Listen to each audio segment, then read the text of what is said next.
नमस्कार, आप देख रहे हैं TV9 डिजिटल और मैं हूं आपके साथ मनीष। आज हम बात करने जा रहे हैं गोल्ड के बारे में, सोना, क्योंकि ये काफ़ी जब से डोनाल्ड ट्रंप की सरकार आई है तब से सोना लगातार चर्चा का विषय बना हुआ है। इसकी कीमतों में लगातार रिकॉर्ड पे रिकॉर्ड बन रहे हैं। पिछले बुधवार को इस सोने में रिकॉर्ड कीमतें दर्ज की गई थी, कल ही बुधवार को, और अब फिर सोने में लगातार तेज़ी देखी जा रही है, जो कि 10% तक तेज़ी आ चुकी है। तो सोने आखिर इसके दाम क्यों बढ़ रहे हैं, आखिर इस तेज़ी का कारण क्या है, इन सब चीज़ों को जानने के लिए हमारे साथ एक्सपर्ट हैं। तो आइए हम उनसे जानना चाहते हैं कि आखिर सोने की कीमतों में तेज़ी का कारण क्या है। हमारे साथ राहुल गुप्ता जी हैं, जो कि CMD हैं PP jewellers and diamonds private limited की। इनसे जानना चाहते हैं कि सर, सोने में सबसे पहले ये बताइए कि सोने में जो इतनी तेज़ी बनी हुई है, इसका कारण क्या है। देखिए, अंतर्राष्ट्रीय बाजार में भी सोना बढ़ रहा है और भारत में जो डॉलर है वो भी महंगा होता जा रहा है। तो भारत में जो सोने का दाम आम बाजार में डिसाइड होता है वो अंतर्राष्ट्रीय बाजार और साथ में गुणा भारतीय बाजार में डॉलर कितने का मिल रहा है, दोनों को गुणा करके। अब जी दोनों ही बढ़ रहे हैं। जब से ट्रम्प सरकार आई है, जैसे आपने बताया, तब से जी अनिश्चितताएं बढ़ रही हैं। तो जितने भी इंटरनेशनल बैंक्स हैं, जितने भी इन्वेस्टर्स हैं, सब लोग सोने में पैसा लगा रहे हैं पूरी दुनिया के अंदर। इस जी वजह से, डिमांड की वजह से सोने के दाम बढ़ रहे हैं इंटरनेशनली। और जी दूसरी ओर जो भारत के अंदर जो डॉलर गिर रहा है, क्योंकि टैरिफ हम्म, लगाने की बातें हो रही हैं, भारतीय एक्सपोर्ट्स पे इफेक्ट आ रहा है जी और भारत से थोड़ा FDI की भी एग्जिट हुई है पीछे लेटली। इस वजह को इन दोनों वजह से डॉलर भी महंगा होता जा रहा है। डॉलर भी अंदाजन ₹87.5 पहुंच गया है हाँ, और सतासी अंतर्राष्ट्रीय साढ़े बाजार के सतासी अंदर क्रॉस सोने कर का चुका है। दाम जी 87 क्रॉस कर चुका है, 87-60 के आसपास। जी और अंतर्राष्ट्रीय बाजार में सोने का दाम जो 2600 के आसपास चल रहा था, $2600 प्रति 31 ग्राम, वो हो गया है $2850 प्रति 31 ग्राम। तो दोनों को गुणा करके जो भारतीय बाजार का दाम आज की तारीख में वो 86,500 है। परंतु जैसे सोने का दाम भी रुकने के लिए नहीं थम रहा है और साथ में डॉलर में जो गिरावट है, रुपए में जो गिरावट है, डॉलर के अंदर जो दाम डॉलर का बढ़ता रहा है, वो इजाफा भी नहीं रुक रहा है। तो दोनों को देखते हुए लग रहा है कि सोने का दाम भारतीय बाजार में अभी और थोड़ा ऊपर जाने का लगता है, मतलब 90-92 हज़ार तक। और ऐसा नहीं लगता कि अभी रुकता है कहीं पे भी।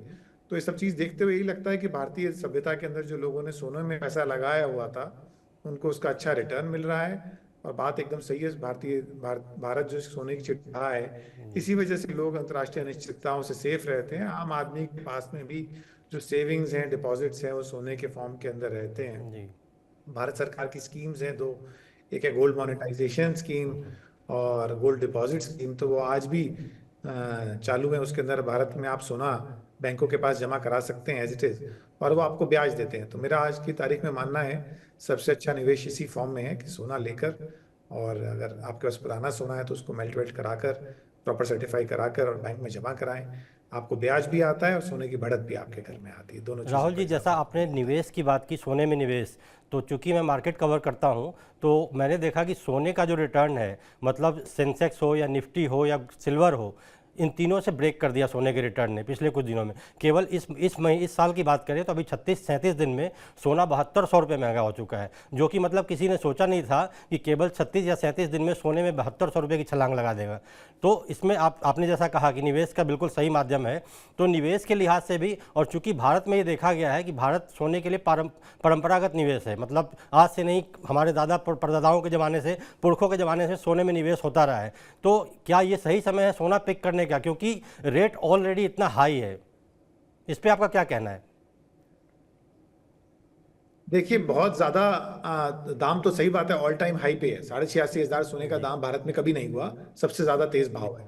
परंतु रुकने का भी कोई खास दिखता नहीं है। ऐसा नहीं दिखता है कि डॉलर सस्ता हो जाएगा भारत के अंदर एकदम नियर फ्यूचर के अंदर, और ना ही ऐसा दिखता है कि अंतर्राष्ट्रीय बाजार में सोना कम हो जाएगा।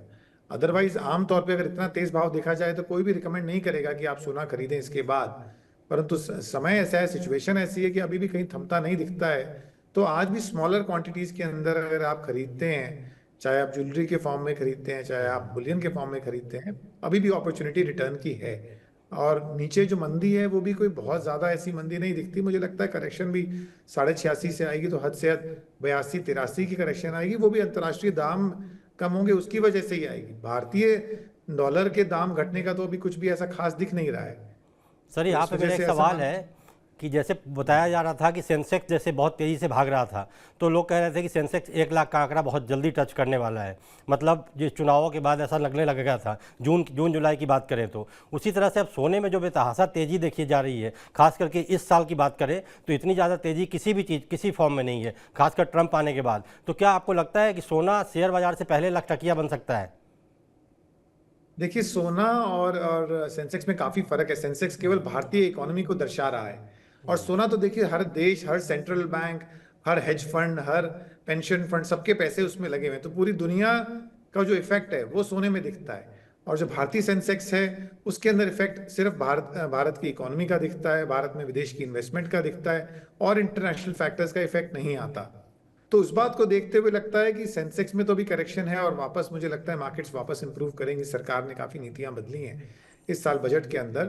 परंतु सोना शायद लाख रुपए एकदम तो टच नहीं करेगा। दिवाली के आसपास तक अगर बहुत जल्दी भी देखा जाए तो उससे पहले नहीं दिखता कि 1 लाख रुपए होगा। मतलब ऐसा आप मान रहे हैं कि और सेंसेक्स के अंदर ऐसा आप मान रहे हैं कि दिवाली पे सोना लाख रुपए का हो जाएगा, 10 ग्राम सोने की कीमतें? दिवाली तक अनिश्चितताएं यदि टैरिफ वॉर चलती रही अंतर्राष्ट्रीय बाजार के अंदर, तो जरूर लगता है कि दिवाली पे 1 लाख रुपए सोना देखने को मिल सकता है। मतलब ये कहने ये है कि 1 लाख रुपए सोना अगर दिवाली तक टच करता है तो वाकई ये बहुत ही बड़ी बात होगी, क्योंकि सोने ने जिस तरह से रिटर्न दिया है। तो सर, क्या आपको लगता है कि केवल ये जो टैरिफ है और ट्रंप सरकार है, केवल यही दो कारण है? जैसा कि आपने बताया, डॉलर, मतलब डॉलर में मजबूती, टैरिफ, और भी कोई कारण लगता है आपको इसके अलावा? देखिए, एक बड़ी चीज चल रही है 4-5 सालों से, क्योंकि अमेरिकन सरकार के अंदर डेट बढ़ता जा रहा है, उधार बढ़ता जा रहा है। बार बार यूएस गवर्नमेंट की डेट सीलिंग हिट हो जाती है, जो कि 2008-9 में 9-10 ट्रिलियन डॉलर होता था, वो 35 ट्रिलियन डॉलर लोन हो गया है वहां पे सरकार के ऊपर। तो वो देखते हुए जो डॉलर के अंदर लोग सारे दुनिया के सेंट्रल बैंक्स अपना रिजर्व पैसा रखते थे डॉलर के अंदर, अब वो डॉलर से शिफ्ट करके सोने में आ रहे हैं। तो उसको देखते हुए तो जरूर ऐसा दिखता है कि और कोई चीज ठीक हो ना हो, परंतु करेंसी वॉर जो है, जो इतने सालों से चल रही है, वो सोने को रुकते नहीं देती, और हर सेंट्रल बैंक को अपना कुछ ना कुछ पार्ट ऑफ रिजर्व गोल्ड में करना पड़ रहा है। जिन सेंट्रल बैंक्स का गोल्ड फिजिकली यूके में रखा था, वो लोग अपने देशों में वापस मंगा रहे हैं। और जो सैंक्शंस है रशिया के ऊपर, उसके अंदर भी देखा जाए तो अब कई कई कंट्रीज पे जैसे यूएस सैंक्शन आ जाते हैं तो वो डॉलर में डील नहीं कर सकते। तो उसका भी जो ऑल्टरनेट है वो केवल सोना दिख रहा है। तो इन चीज़ों को देखते हुए सिर्फ ये 1-2 कारण नहीं है जो 10-15 दिन के कारण है, टैरिफ वॉर और ये सब, ये तो एक कंसोलिडेटेड रीजन है जो 2-4-5 सालों से चल रहे हैं। चाहे वो एक युद्ध है, चाहे वो सैंक्शंस हैं देश के ऊपर, चाहे वो यूएस गवर्नमेंट का खुद का एक बढ़ता हुआ डेट है। तो ये चीज़ें कंटिन्यूइंग है। ये ऐसी नहीं है कि नी जर्क 15-20 दिन की हैं या महीने 2 महीने की हैं, जो आगे रहे ना रहे उसकी पोजीशन नहीं है। ये कंटिन्यूइंग सिचुएशन है। दुनिया वापस एक उस पोजीशन पे बार बार आती है कि जो अपनी सेफ करेंसी है गोल्ड, उसके ऊपर वापस सेंट्रल बैंक्स पहुंचते हैं और इंटर कंट्री ट्रांजैक्शन में वापस सोने के अंदर बात आती है। तो वो देखते हुए ऐसा लगता है कि सोना बरकरार रहेगा अभी। आप देखिए बिटकॉइन वगैरह भी क्या है, वो एक देश की करेंसी के अलावा एक और तरीका है ट्रांजैक्ट करने का। तो मुझे लगता है सेंट्रल बैंक्स भी सोने के अंदर ट्रांजैक्ट करने का कोई ना कोई मेथड जल्दी दिखेगा, जिससे कि लोग अपने एक सेफ करेंसी के अंदर चीज रख पाएंगे और पूरी दुनिया में कहीं भी ट्रांजैक्ट कर पाएंगे। सर, एक मेरा सवाल और है, जैसा कि आपने कहा, तो क्या एफआईआई, जैसे कि आप देखें विदेशी निवेशक लगातार मार्केट से, इक्विटी मार्केट से पैसा निकाल रहे हैं, क्योंकि वो हमेशा सेफ हेवन की तलाश में रहते हैं। तो क्या आपको ऐसा लग रहा है कि ये जो पैसा शिफ्ट हो रहा है विदेशी निवेशकों का, एफआईआई का खास करके, तो ये क्या गोल्ड की तरफ शिफ्ट कर रहा है पैसा? आपको ऐसा लगता है क्या? नहीं, जो भारत से पैसा निकल रहा है वो सारा सोने में जा रहा है ऐसा नहीं है। जो विदेशी इन्वेस्टर पैसा निकाल रहे हैं उसके मल्टीपल फैक्टर्स हैं। जैसे यूएस में ब्याज के दर बढ़ रहे थे, अभी भारत में भी सेंट्रल बैंक यदि ब्याज का दर बढ़ा देता है तो वो पैसा यहाँ पे भी रुकना स्टार्ट हो जाएगा वापस। परंतु वो ऐसा नहीं कहा जा सकता कि जितना पैसा निकल रहा है सारा सोने में जा रहा है, ये तो बिल्कुल गलत होगा कहना। हाँ, पैसा और अलग एवेन्यूज पे जा रहा है। जैसे यूएस के अंदर अब काफी चीजों की मैन्युफैक्चरिंग, अगर टैरिफ लगेंगे तो इंटरनल मैन्युफैक्चरिंग दोबारा चालू हो जाएगी। और भारत का जो एक्सपोर्ट था यूएस के अंदर, उस पर भी यदि टैरिफ लगेंगे तो एक्सपोर्ट उतने कॉम्पिटिटिव नहीं रहेंगे। तो इन दोनों प्राइमरी फैक्टर्स की वजह से पैसा निकल रहा है, ना कि पैसा केवल सोने में जा रहा है अंतर्राष्ट्रीय बाजार में, उस वजह से निकल रहा है। वो कहना थोड़ा गलत रहेगा, मेरा ऐसा मानना है। सर एक और सवाल, जैसे इकोनॉमी की हम बात कर रहे हैं तो सोना भी उसका बहुत बड़ा फैक्टर है, तो सोने में जो तेज़ी आ रही है, जो कंजम्पशन बढ़ रहा है, तो उसका क्या लगता है आपको, इकोनॉमी पे इम्पैक्ट देखने को मिलेगा? क्योंकि इकोनॉमी की जो मौजूदा स्थिति है, आप खुद एक्सपर्ट हैं तो आपको पता होगा क्या हाल है, तो ये सोने की तेज़ी क्या इकोनॉमी को भी मदद करेगी आगे बढ़ने में? देखिए, भारत में कहते हैं दुनिया का आधा सोना भारत के अंदर है। जी। अंदाजन 25,000 टन भारत के अंदर है। तो भारत इतने साल से बिगेस्ट इंपोर्टर रहा है सोने का। कुछ सालों से चाइना है, परंतु भारत का हमेशा इंपोर्ट सोने का काफी रहा है। आम आदमी अपने पास सोना स्टोर करता है, अपनी कुछ ना कुछ निवेश सोने में लगाता है। तो वो देखते हुए भारतीय इकोनॉमी जो आज हम बिना सोने के देखें तो एक अलग पोजीशन है, सोने के साथ देखने में अलग पोजीशन है। सरकार ने एक gold deposit scheme, gold monetization scheme चालू करी हुई है, जिसके अंतर्गत सरकार भी शायद ऐसा सोच रही है कि विदेश से डॉलर बोरो करने की बजाय यदि अपने ही देश के लोगों से सोना लिया जाए और उन्हें उसके अंदर ब्याज दिया जाए, तो ना तो ब्याज विदेश जाएगा, ना ब्याज डॉलर में देना पड़ेगा और देश की बोरोइंग कम हो जाएगी। तो मुझे लगता है कि सरकार उस स्कीम के ऊपर अब काफी परसुएंस करेगी और परसुएंस करते ही जो हमारे एक्सटर्नल डेट है वो कम हो जाएंगे और जो डॉलर का जो दाम है उसमें भी हमारा इंप्रूवमेंट आएगी। डॉलर हमारे लिए सस्ता होना चाहिए। तो ये हमें नुकसान नहीं दे रही है चीज, सोने का आयात हमारे कंट्री के अंदर एक विदेशी मुद्रा को बढ़ा रहा है, जो कि ऑलमोस्ट अब आज की तारीख में पूरी दुनिया का आधा सोना हमारे पास है। वो सूचकांक दिखाता है कि भारत कितना स्ट्रांग है, कितनी स्ट्रांग इकोनॉमी है। पब्लिक एट लार्ज के पास भी इंटरनेशनल करेंसी के गुड्स जो कि सोना मौजूद है। सर आपके सवाल पे ही मेरा एक और सवाल है, जैसा कि आपने कहा भारत के पास आधा, करीब करीब आधा सोना भारत के पास है और भारत को सोने की चिड़िया कहा भी जाता था, तो क्या एक बार फिर से सोने में जो तेज़ी है लगातार और आगे भी, जैसा कि कई एक्सपर्ट्स बता रहे हैं कि आगे भी तेज़ी रहेगी, तो क्या ये भारत फिर से सोने की चिड़िया बनने की कगार पर पहुँच रहा है? मतलब ऐसा इसको कह सकते हैं क्या? देखिए, भारत तो सोने की चिड़िया आज भी है, इसमें तो कोई संदेह है नहीं किसी भी तरह का। हाँ, वो बात जरूर है कि वो वैल्यू लोगों के पास है, उसका फायदा पूरे देश को मैक्रो लेवल पे, तो जो प्रधानमंत्री ने स्कीम चालू करी है गोल्ड मोनेटाइजेशन, उससे फायदा पूरे देश को मिलने वाली पोजीशन बनती है। भारत आयात की जगह निर्यात करने वाली पोजीशन में बनता है यदि पब्लिक अपना सोना सरकार को सेंट्रल बैंक्स या कमर्शियल बैंक्स को जमा कराती है। तो भारत तो सोने की चिड़िया आज भी है। बस बात यह है कि उस इकोनॉमी के अंदर वो जो सोना स्टोर्ड है लोगों के पास सेविंग्स के फॉर्म में, उसको इकोनॉमी में कैसे लाया जाए, उसको मोबिलाइजेशन में कैसे लाया जाए, जिससे कि वो सोने की चिड़िया जिसने अपने पंख बंद कर रखे हैं वो पंख खोल कर पूरे देश को फायदा हो, इकोनॉमी को फायदा हो। वो जरूर नीतियों का काम है, जिससे नीतियां बदलने से वो चीज़ का फायदा सबको मिल सके। जी बिल्कुल सही कहा सर आपने। तो सर मेरा एक सवाल है कि जैसे आपने स्कीम्स की बात करी, चाहे वो एसजीबी हो, सोवरेन गोल्ड बॉन्ड हो, या कई सारी मोनेटाइजेशन स्कीम भी गवर्नमेंट ने शुरू की, उसका रिस्पांस भी बहुत अच्छा मिला और उस पर रिटर्न भी लोगों ने ठीक ठाक कमाया मतलब। तो सरकार, आपको लग रहा है कि जब सोने के दाम में इतनी तेज़ी आ रही है, तो आप अभी बता भी रहे हो कि हो सकता है सरकार और भी आगे इस तरह की स्कीम्स लाए, तो क्या आम जनता को इस तरह के स्कीम्स और देखने को मिल सकते हैं? देखिए, सरकार ने सॉवरेन गोल्ड बॉन्ड चालू किया था और गोल्ड मोनेटाइजेशन स्कीम चालू करी थी। जी। तो जो जीएमएस स्कीम है उसके अंदर कुछ समस्याएं आ गई थी स्कीम के अंदर, जिसके रहते स्कीम ने टेक ऑफ नहीं किया। मतलब सोना कहाँ से आया वो दिखाने वाली बात थी, आप कहाँ जमा करा के उसकी गुणवत्ता चेक कराएंगे वो एक करने वाली बात थी, फिर किस रिफाइनर से वो जमा होकर और बैंकों में जाएगा, वो सब प्रणाली मुझे मानना है सरकार इंप्रूव करेगी। हाँ, परंतु ये जरूर है कि सोवरेन गोल्ड बॉन्ड सरकार ने बंद कर दिया है एज ए स्कीम, क्योंकि उसमें क्या होता था कि सरकार आपसे पैसा लेती थी और सरकार सोने के अंदर आपको पैसा वापस करना होता था। तो उसके अंदर सरकार ने अगर 5-7 साल के अंदर देखा जाए तो पब्लिक को काफी अच्छा रिटर्न दिया है। तो सरकार को रियलाइज हुआ कि वो कॉस्ट ज्यादा पड़ रही है। बट मुझे लगता है गोल्ड मोनेटाइजेशन में तो आपने पैसा देना ही नहीं है सरकार को और बैंकों को, आपने सोना ही देना है। तो जो सरकार सोना लेगी, सोने का सोना आपको वापस कर देगी, तो उसमें सरकार को दाम बढ़ने घटने से कुछ फर्क नहीं पड़ेगा, कुछ नुकसान नहीं होगा। तो मेरा जी। मानना है सरकार और भी अलग तरह से स्कीम लाएंगी जिससे आम आदमी, आम निवेशक सरकार के पास या बैंकों के पास सोना जमा करा सके। जी, अब बात करते हैं आम आदमी की। सोने के दाम इतने तेज़ी से बढ़ रहे हैं, तो क्या आम आदमी के लिए फ़ायदेमंद है या नुकसान है? क्योंकि मान लीजिए अगर शादी ब्याह का सीज़न आने वाला है, अभी वेडिंग सीजन में और दाम बढ़ेंगे, क्योंकि जो अमूमन बढ़ते हैं, तो ऐसे में आम आदमी को क्या करना चाहिए? आम आदमी के परिप्रेक्ष्य में बताइए थोड़ा। देखिए, सोने में तो हमेशा एक तरफा ही रहा है। भारत के अंदर सोना देखा जाए तो 20 सालों में 2,500 से आज सोना 85,000 है। जी। तो वो देखते हुए तो एक बड़ी बात, छोटी बात यही दिखती है कि आप जिस क्वांटिटी के अंदर आपकी सेविंग्स है उसमें कुछ ना कुछ पार्ट 50% वगैरह सोने में डालें आज के भाव को देखते हुए। हाँ, परंतु ये मतलब ये तो देखिए दो तरफा समस्या है कि जो आपके पास सोना है उसकी दाम बढ़ गया, वो तो फायदा हो गया।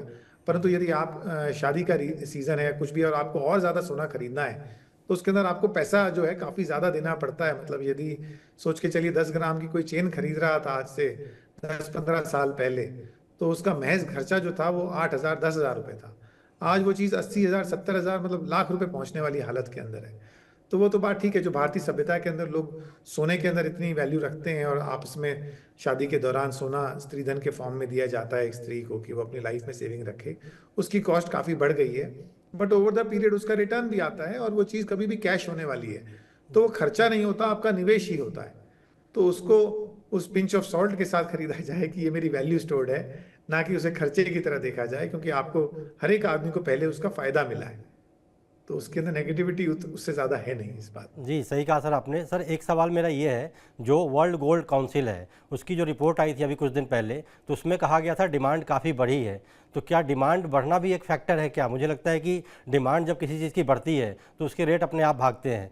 तो बाकी तो जो इंटरनेशनल लेवल पे आपने बताया, ट्रंप के बारे में बताया, टैरिफ बताए, और रुपए की डॉलर की जो सीक्वेंसेस है उसके बारे में बताए, तो एक जो डिमांड फैक्टर है वो भी बहुत काम करता है, क्योंकि कई सारे ज्वेलर्स एसोसिएशन भी जो हैं वो डिमांड को सबसे ऊपर रखते हैं। और जैसा कि आप देख रहे हैं कि अब सीज़न आने वाले हैं, तो मुझे लगता है डिमांड और ज़्यादा बढ़ेगी। तो इस पर क्या कहते हैं आप, मतलब एसोसिएशन के तौर पर क्या हो सकता है आगे? देखिए, जो सोने के दाम, भारत की डिमांड की जो हम बात कर रहे हैं, वो अंतर्राष्ट्रीय पूरे डिमांड के सामने उतना बड़ा नंबर नहीं है। हाँ, जी परंतु ये जरूर है कि हम हमेशा के खरीदार हैं, हम हमेशा से खरीद रहे हैं, तो भारतीय डिमांड एक कंसिस्टेंट डिमांड है। परंतु यदि बात करें इंटरनेशनल पोजीशन की, तो जो सेंट्रल बैंक्स अपने डॉलर कन्वर्ट कर रहे हैं सोने के अंदर, वो भी काफी बड़ा नंबर है, वो छोटा नंबर नहीं है। भारतीय बाजार में जो भारतीय डिमांड है उसका जरूर रोल है, बट मेरा मानना है पूरी इंटरनेशनल पोजीशन के हिसाब से वो 20-25% से ज्यादा रोल उसका नहीं है। बड़ा रोल जो आज की तारीख में जो पिछले 10-5 सालों में देखने को मिल रहा है वो सेंट्रल बैंक्स का रोल है, हेज फंड्स का रोल है। उन सबके डॉलर में सोने में निवेश करने की वजह से ये दाम बढ़ रहे हैं। भारतीय बाजार में जरूर फिजिकल डिमांड का फर्क पड़ता है, बट अंतर्राष्ट्रीय दाम के ऊपर उतना फर्क नहीं पड़ता उसका। अंतर्राष्ट्रीय डिमांड के ऊपर तो पूरे साल की डिमांड जितनी दिखती है उसका जाके कुछ इम्पैक्ट आता है। असली तो दाम आज की तारीख में अंतर्राष्ट्रीय अनिश्चितताओं से ही बढ़ रहे हैं, ये सत्य है। जी सर, एक सवाल और इस पे रहेगा मेरा कि जैसे आप मानते हो सोना, आपने बताया डिमांड सप्लाई सारे कुछ हो गया, एक आप बताइए कि जो बजट में उम्मीद की जा रही थी, खास करके मैं जेम्स एंड ज्वेलरी इंडस्ट्री की बात करूंगा, तो आपको कुछ लगा है कि इस इंडस्ट्री को बजट में कुछ मिला? क्योंकि पिछले पिछले बजट में जो सरकार ने जुलाई में जो बजट लाई थी उसमें जो अनाउंसमेंट किए गए थे उसके बाद से इंडियन परिप्रेक्ष्य में देखें तो गोल्ड को बहुत सपोर्ट मिला था। तो इस बजट में आपको कुछ ऐसा लगा कि कुछ होना चाहिए था? देखिए, इस बजट में ड्यूटी बढ़ने के आसार थे और पूरी जी इंडस्ट्री कह रही थी कि ड्यूटी ना बढ़ाई जाए, तो सरकार ने ड्यूटी नहीं बढ़ाई। जी तो मुझे लगता है वो बहुत बड़ा एक्सपोर्टर्स के लिए ऊपर बहुत सपोर्ट रहा। और सरकार जीएसटी भी बढ़ाने की बात कर रही थी सोने पे, वो भी नहीं बढ़ा। तो मुझे लगता है सरकार ने सपोर्ट किया है ट्रेड को। इवन इफ की सरकार को करंट अकाउंट डेफिसिट इश्यूज थे, तो भी सरकार ने ड्यूटी सोने की नहीं बढ़ने दी और किसी भी तरह के उसमें गलत एंट्रेंट ना आए बाजार के अंदर, उसको भी रोका है। तो मुझे लगता है सरकार अपनी समस्याओं से ज्यादा की समस्याओं को समझ रही है। सरकार का मानना है जैसे जैसे दाम बढ़ेंगे, अगर सरकार भी ड्यूटी देगी तो कंजम्पशन, अनएम्प्लॉयमेंट बढ़ जाएगी। तो मुझे लगता है सरकार पूरी तरह से एक मैक्रो लेवल पे सारी समस्याओं को समझते हुए सपोर्ट कर रही है, ट्रेड को सपोर्ट कर रही है। सरकार कहीं से भी एकदम अपनी समस्या को लोगों पे नहीं लाद दे रही, मेरा ऐसा मानना है। जी सर, एक सवाल ये है मेरा कि जैसे गोल्ड और सिल्वर, गोल्ड और सोना और चांदी दोनों के दाम साथ साथ चलते हैं, लेकिन इस बार ऐसा देखा जा रहा है कि सोना तो लगातार पीक पे जा रहा है, पीक पे पीक बना रहा है, बट चांदी के दाम गिरते जा रहे हैं। तो इसका क्या केवल इंडस्ट्रियल डिमांड में कमी है या कुछ और फैक्टर है? क्योंकि अमूमन लोग जो आम भाषा में कहें तो सोना चांदी साथ जोड़ के चलते हैं, हालांकि दोनों की बिल्कुल अलग अलग है। अगर टेक्निकली देखें तो सोना और चांदी में बहुत सारी चीज़ें अलग करती हैं, लेकिन इस बार ऐसा क्या हो रहा है कि चांदी की मतलब प्राइस जो है उस तरह से नहीं बढ़ रही है जैसे सोना भाग रहा है? इस पर आप क्या कहेंगे? देखिए, चांदी के ऊपर ना कट ऑफ आ जाती है ऊपर की तरफ, जैसे इंडस्ट्रियल डिमांड बंद हो जाती है चांदी की, तो अपने आप दाम नीचे आ जाते हैं। जैसे चांदी ने कोई ऑल टाइम हाई नया टच नहीं किया, पहले भी चांदी इसी भाव के अंदर टच होकर वापस 40,000 आई, 40,000 से वापस 90,000 पे 95,000 आई। तो वो देखते हुए चांदी सर्कुलर मूवमेंट्स में रहती है। सोने के अंदर जो कंसिस्टेंट भारत के अंदर दिखता है 15-20 सालों का, 25 सालों का, तो एक तरफा तेजी है। उसका रीजन यही है कि सोना कंजम्पशन कहीं खाने के तौर पे नहीं होता है। एट बेस्ट आईटी सेक्टर में प्लेटिंग के लिए होता है, परंतु चांदी बहुत सारे इंडस्ट्रियल डिमांड्स के अंदर यूज होती है, फोटोग्राफी में यूज होती है और वर्क के फॉर्म में यूज होती है। तो चांदी के अंदर जैसे ही एक लेवल के ऊपर दाम चला जाता है तो इंडस्ट्रियल डिमांड कट ऑफ हो जाती है, और दाम कट ऑफ होते ही, इंडस्ट्रियल डिमांड कट ऑफ होते ही वापस दाम नीचे आ जाते हैं। तो चांदी के मोटे मोटे तौर पे दाम जो है वो गोल गोल सर्कल्स में घूमते हैं, नई हाई कुछ समय जाके बनाते हैं। अब जैसे चांदी पीछे 75,000 थी जिस समय पे सोना 40,000 था, तो सोना तो 40 से 85 हो चला, परंतु 75 से चांदी नीचे जाकर वापस 95 ही आई है। तो उतनी इंक्रीमेंट चांदी में नहीं है जितनी इंक्रीमेंट सोने के अंदर है। सोने में 150% से भी ऊपर की इंक्रीमेंट है, और चांदी के अंदर महज 25-30% की इंक्रीमेंट है, 75 से 95 समझे तो चांदी की इंडस्ट्रियल डिमांड बहुत रोल प्ले करती है हाइस क्रिएट करने के अंदर। सोने में डिमांड का कोई पैटर्न का फर्क नहीं आता, it is more of investment demand only. तो इस वजह से सोने के अंदर एक तरफा तेजी एक ही पैटर्न के ऊपर चल रही है। सर एक सवाल मेरा आम आदमी के परिप्रेक्ष्य में कि जैसे आपने बताया दिवाली तक हो सकता है कि सोना 1 लाख का मतलब फिगर टच कर जाए, लाख रुपए तक चला जाए, तो ऐसे में एक आम आदमी को क्या करना चाहिए, दूसरे तौर पे एक निवेशक, मतलब एक आम आदमी और निवेशक इसको कैसे देख सकते हैं, और इसके लिए आपकी क्या राय है एज एक्सपर्ट, आप क्या राय देंगे कि लोगों को अब सोने में क्या करना चाहिए? देखिए, सोने के निवेश के अंदर सट्टा नहीं करना चाहिए, आपको उधार लेके सोना नहीं खरीदना चाहिए। जो आपकी कमाई है सेविंग्स का ही कुछ पोर्शन एलोकेट करके खरीदना चाहिए। अदरवाइज क्या होता है, मोमेंटरी दाम नीचे आते हैं तो आपको अचानक बेचने का मन में आ जाता है, क्लोज करने का मन में आ जाता है, फिर लोग नुकसान बुक कर लेते हैं। तो मेरा मानना है ओवर द पीरियड ग्रेजुअली सोने में इन्वेस्ट करें, एकदम बहुत ज्यादा इन्वेस्ट करने का ना देखें, क्योंकि सोने के अंदर भी उतार चढ़ाव तो देखने को देखिए हर चीज में मिलते हैं। एक तरफा तेजी है, परंतु एक बार कंसोलिडेशन आता ही आता है। पीछे सोना ने 81-82 हजार टच किया, वापस सोना 76 हो गया, 76 से वापस आज 86 है। तो जो भी चीज करें सेविंग्स के फॉर्म के, सेविंग्स में से कुछ पार्ट निवेश करें। उधार लेकर सोने के अंदर इन्वेस्ट करने के अंदर या फिर फ्यूचर ट्रेडिंग के अंदर सोने में लेकर शॉर्ट टर्म चीज देखते हुए उसमें नुकसान होने का अच्छा रिस्क है। तो जो भी चीज करें वो ये सोच के करें कि आप एटलीस्ट 1 साल 2 साल के आउटलुक से कर रहे हैं, एकदम इमीडिएटली के हिसाब से नहीं कर रहे हैं। आपके घर में किसी की शादी है तो आप उसके लिए सोना खरीद रहे हैं फ्यूचर में कन्वर्ट करने के लिए ज्वेलरी में, इस आउटलुक से खरीदें। इस आउटलुक से ना खरीदें कि आपको तेजी मंदी खेल के और उसमें से पैसा कमाना। जी, मतलब आपका कहना है कि आप इक्विटी की तरह इसको मत करें, जैसे आप शेयर बाज़ार में करते हो, अगर रेट हाई गया तो फटाक से बेच दिया और नीचे गया तो फटाक से खरीद लिया। मतलब आप कह रहे हैं कि सोने में आप ट्रेडिंग ना करें, जैसे भारतीय परंपरा चलती है कि आपको पैसे कमाने हैं तो सोना खरीद के रख लें, और जब दाम ज़्यादा जाता है, आपको लगता है कि हाँ अब मुझे कुछ ज़रूरत है, तब आप निकाल सकते हैं। आप मतलब आप ये कहना चाह रहे हैं कि सोने को आप सोने की तरह देखें, इसको ट्रेडिंग की तरह ना देखें। ये बिल्कुल सही कहा आपने।